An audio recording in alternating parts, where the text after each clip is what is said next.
uno de los primeros cuáqueros, un siervo del Señor, pero exteriormente un extraño, entró en la asamblea de personas serias que se habían reunido para adorar a Dios, y después de un rato en que había esperado en el Señor en espíritu, tuvo la oportunidad de hablar. Los demás, estando en silencio, dijo a modo de exhortación: «Velad en guardia para el Señor». Estas palabras, dichas en el poder de Dios, tuvieron su efecto en casi todos los presentes, de modo que sintieron una gran ansiedad y temor en sus espíritus.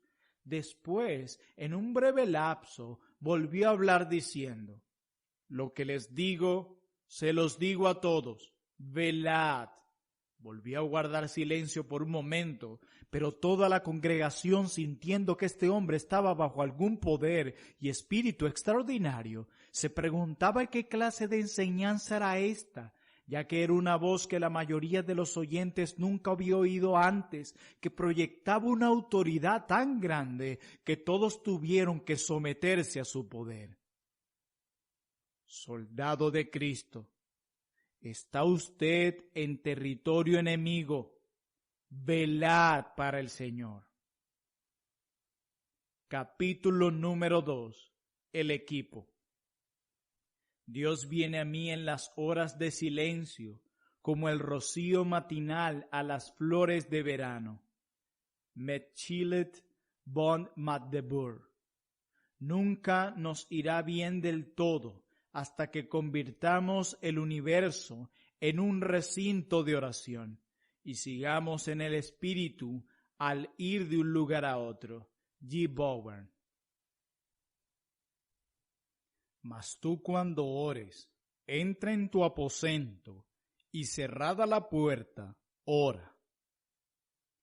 De este tipo de oración, dice Walter Hilton de Tugarton, habla nuestro Señor en un cuadro, a saber: «Y el fuego encendido sobre el altar no se apagará, sino que el sacerdote pondrá en él leña cada mañana, no se apagará». Es decir, el fuego del amor siempre estará encendido en el alma de un hombre o mujer devoto y limpio, el cual es el altar de Dios.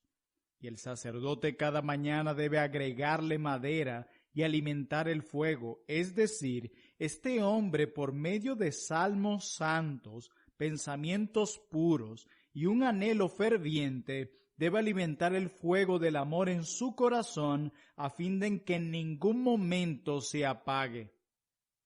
El equipo para la vida interior de oración es sencillo, aunque no siempre es fácil de conseguir. Consiste particularmente de un lugar quieto, una hora quieta y un corazón quieto. En primer lugar, un lugar quieto. En lo que respecta a muchos de nosotros, el primero de estos, un lugar quieto, no es accesible. Pero hay decenas de miles de nuestros hermanos creyentes para quienes es generalmente imposible retirarse a la soledad deseada del lugar secreto. La madre de familia en un inquilinato, el aprendiz en un alojamiento público, el labrador en su vivienda, el soldado en su barraca, el muchacho interno en una escuela, estos y muchos más quizás no puedan siempre valerse de un lugar de quietud. Pero vuestro Padre sabe, y es confortador reflexionar en que el propio príncipe de los peregrinos compartió la experiencia de estos. En la cabaña del carpintero en Nazaret había, según parece, 9 personas que vivían bajo un mismo techo. Estaba el niño santo, María su madre y José. También estaban los hermanos, 4 de ellos y por lo menos 2 hermanas. La cabaña consistía, supongamos, principalmente de una sala, el taller y una habitación interior.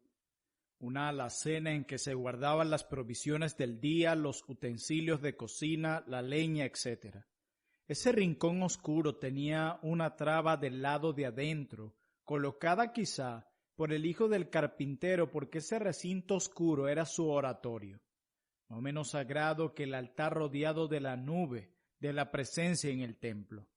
Después, Cuando nuestro Señor comenzó su ministerio público, hubo ocasiones cuando le resultaba difícil tener el privilegio de la soledad.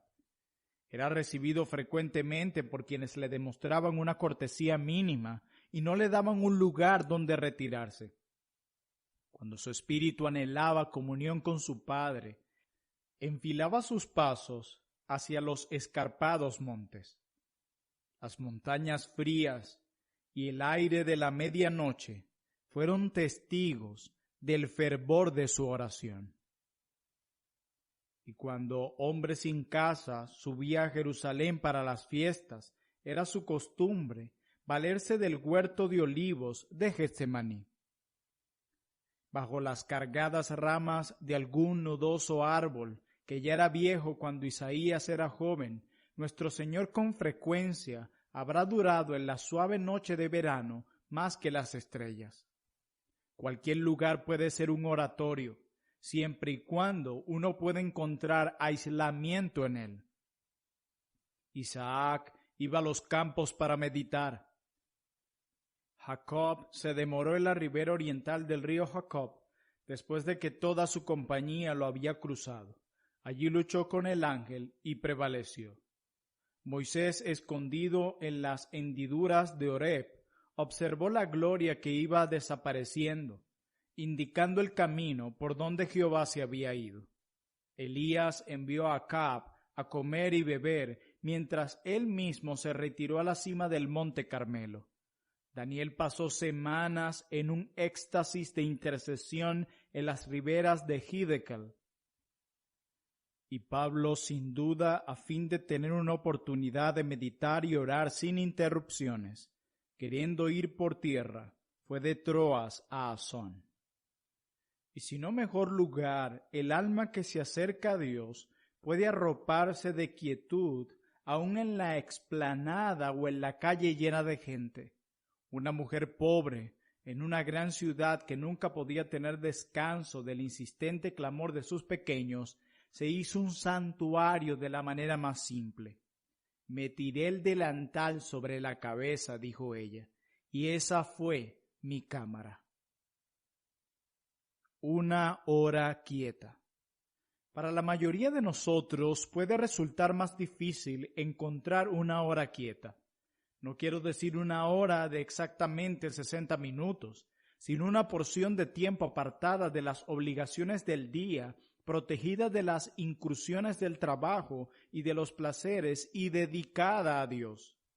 Los devotos del mundo de antaño podían quedarse en los campos meditando sobre el Señor hasta que la oscuridad los envolviera.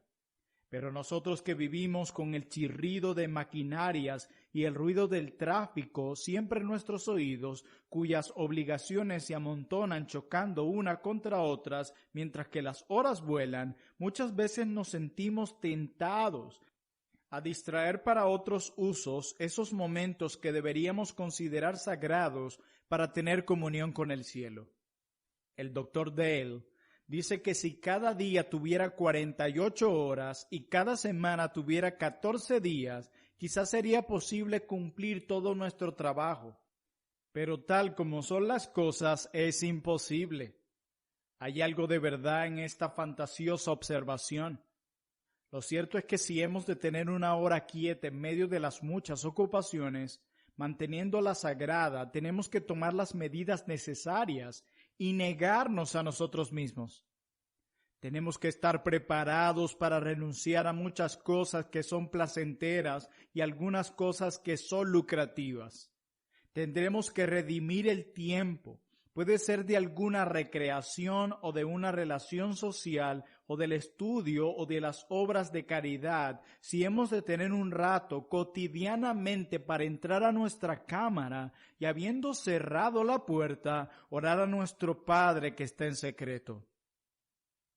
La tentación es quedarnos en este punto y con humildad y seriedad profundizarlo. A veces oímos decir: confieso que no paso mucho tiempo en el cuarto secreto, o sea, en oración silenciosa y solitaria, pero trato de cultivar el hábito de la oración continua, o sea, oraciones breves en medio de otras actividades. Con esto se implica que ésta vale más y es mejor que la primera. Las dos cosas no deben contraponerse. Cada una es necesaria para tener una vida cristiana bien ordenada, y cada una fue puesta en práctica perfectamente por el Señor Jesús. Él siempre estaba envuelto en el amor divino. Su comunión con su Padre era constante. Él era el Hijo del Hombre que está en el cielo. Pero San Lucas nos dice que tenía por costumbre retirarse al desierto y orar, como lo declara Lucas capítulo 5, versículo 16. Dean Vaughan comenta así este versículo. No se trataba de un solo retiro, ni de un solo desierto, ni de una sola oración. Todo es plural en el original. Los retiros se repetían, los desiertos eran más de uno, las oraciones eran habituales. Las muchedumbres se agolpaban a su alrededor, se juntaban grandes multitudes para oírle y para que sanara sus enfermedades, y no tenía tiempo ni para comer, pero encontraba tiempo para orar. Y este que buscaba retiros con tanta soledad era el Hijo de Dios, que no tenía pecado para confesar, ni falta para lamentar, ni incredulidad para dominar, ni falta de amor para superar. Ni hemos de imaginarnos que sus oraciones eran meramente meditaciones tranquilas o éxtasis de comunión. Eran esforzadas como de guerra, desde la hora en el desierto cuando los ángeles vinieron para ministrar al hombre de dolores postrado hasta aquella terrible agonía en que su sudor era como gotas de sangre. Sus oraciones eran sacrificios ofrecidos con fuerte llanto y lágrimas. Ahora bien, si era parte de la disciplina sagrada del Hijo encarnado tener frecuentes épocas de retiro, ¿cuánto más nos corresponde a nosotros, quebrantados como estamos e incapacitados por nuestros múltiples pecados, ser diligentes en el ejercicio de la oración privada? Sugerencias prácticas. Cumplir este deber a prisa sería robarnos los beneficios que de él proceden. Sabemos, por supuesto, que la oración no puede medirse por divisiones de tiempo, pero las ventajas que se derivan de la oración secreta no se obtienen a menos que se encare deliberadamente. Tenemos que cerrar la puerta, apartando y asegurando una porción suficiente de tiempo para el cumplimiento del compromiso asumido. De mañana debemos encarar positivamente las obligaciones del día, anticipando aquellas situaciones en las que pueden acechar la tentación y prepararnos para aprovechar las oportunidades que se nos presenten que pueden ser útiles. Al llegar la noche, debemos reflexionar en las providencias que hemos recibido, considerar nuestros logros con santidad y procurar beneficiarnos de las lecciones que Dios quiere que aprendamos.